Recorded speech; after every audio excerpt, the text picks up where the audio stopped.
Hello Technolovers, peringatan hari ulang tahun ke-79 Republik Indonesia menjadi momen bersejarah yang tak boleh kalian lewatkan tahun ini. Upacara peringatan kemerdekaan untuk pertama kalinya telah digelar di Ibu Kota Negara IKN Nusantara. Mengapa upacara IKN istimewa? Upacara HUT Kemerdekaan RI yang menunjukkan masa depan Indonesia diadakan di IKN untuk pertama kalinya dalam sejarah. IKN bukan hanya pusat pemerintahan yang baru dibentuk, tetapi juga simbol dari semangat nasional untuk bangkit dan berkembang secara konsisten.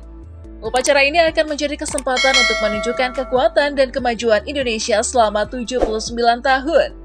Nah, berikut momen bersejarah yang mungkin jadi catatan penting dalam kehidupan Indonesia yang akan datang.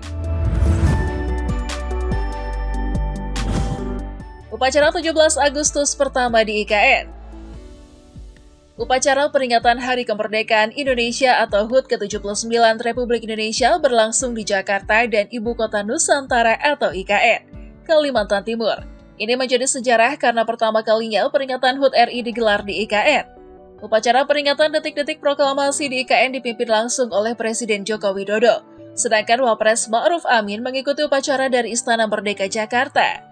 Selain itu, Istana Negara IKN juga menjadi ajang foto-foto bagi para tamu undangan yang hadir. Tidak sedikit para tamu yang berhenti di depan Istana Negara sebelum ke kursi. Terlihat antusiasme mereka untuk berfoto dengan latar belakang Istana Negara. Mereka bergantian untuk saling mengabadikan momen foto tersebut. Para tamu undangan itu tampak mengenakan pakaian adat dari berbagai daerah lengkap dengan aksesoris. Di lokasi, iringan hiburan sudah dimulai sejak para tamu hadir. Suasana berlangsung tertib dan meriah. Dua atlet peraih medali emas Olimpiade Paris 2024 hadir di IKN. Dua atlet Indonesia yang meraih medali emas Olimpiade Paris 2024 menghadiri upacara HUT ke-79 RI di Istana Negara IKN.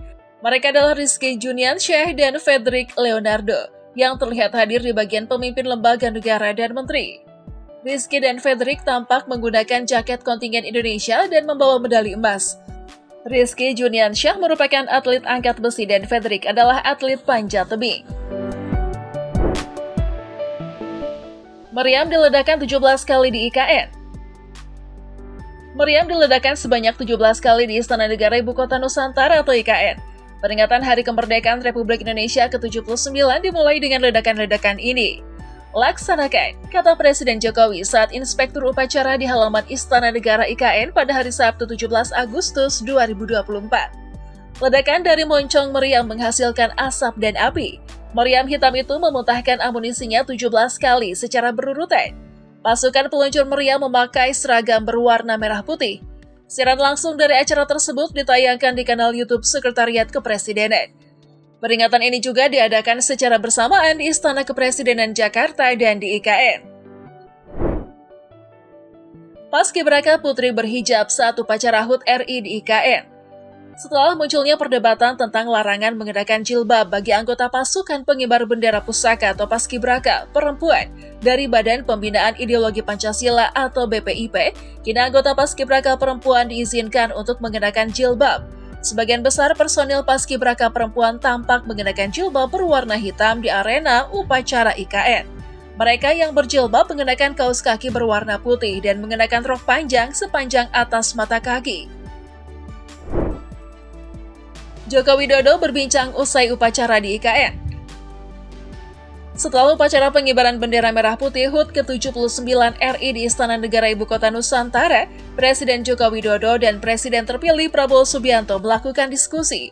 Saat mereka berbicara, mereka saling lempar senyum. Sebuah tayangan langsung YouTube yang dirilis oleh Sekretariat Presiden pada hari Sabtu, 17 Agustus 2024, menunjukkan Prabowo masuk ke salah satu ruangan di Istana Negara IKN, sedangkan Jokowi yang mengenakan pakaian adat Kustin Kutai tampaknya sudah menunggu. Saat bertemu dengan Jokowi, Prabowo tampaknya memberikan sikap namaste. Setelah itu, mereka berbicara selama sekitar 2 hingga 3 menit. Dengan ikat kepala dan beskap hitam khas Jawa Timur, Prabowo berbincang dengan Jokowi dan melempar senyum kepadanya. Tidak lama kemudian, Jokowi terlihat membalas senyum Prabowo. Selesai berbicara, Prabowo memberi salam lagi dan kemudian cepat keluar dari ruangan setelah berbicara dengan Jokowi. Tokoh adat Kalimantan bangga upacara HUT RI digelar di IKN.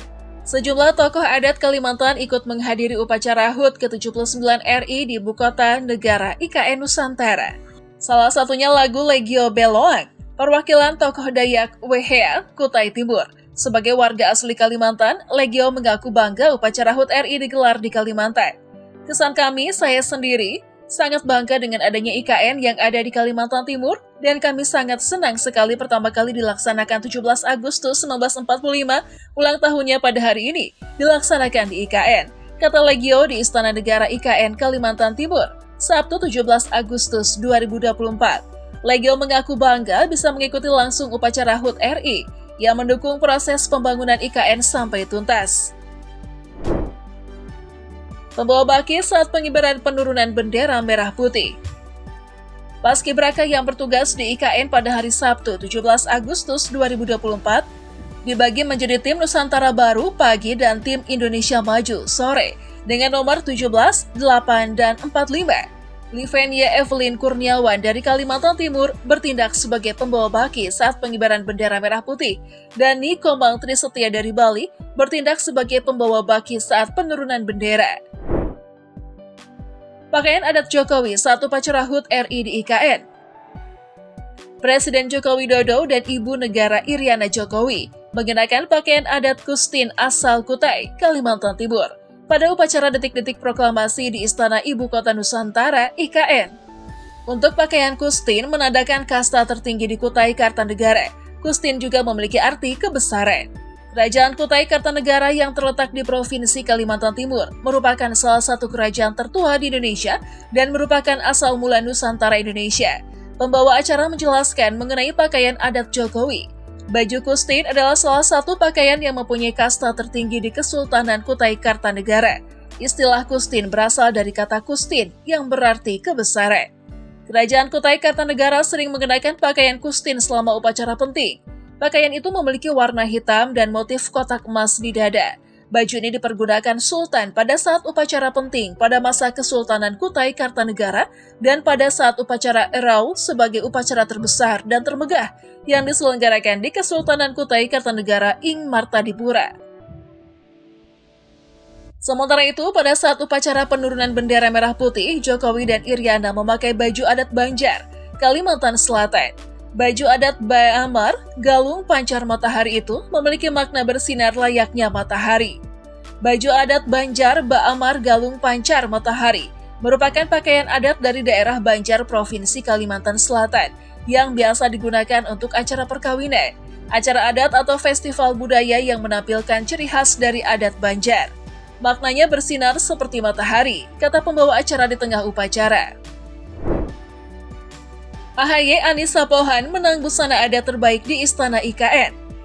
Ketua Umum Partai Demokrat Agus Harimurti Yudhoyono beserta istrinya Anissa Pohan menjadi salah satu pemenang busana adat terbaik di Istana Negara IKN. Mereka kemudian membawa pulang hadiah 1 unit sepeda. Jadi gimana menurut kalian? Coba berikan tanggapan kalian nih yang menyaksikan secara langsung maupun melalui media sosial terkait upacara HUT ke-79 kemarin di IKN. Oke, thanks for watching and see you in the next video guys.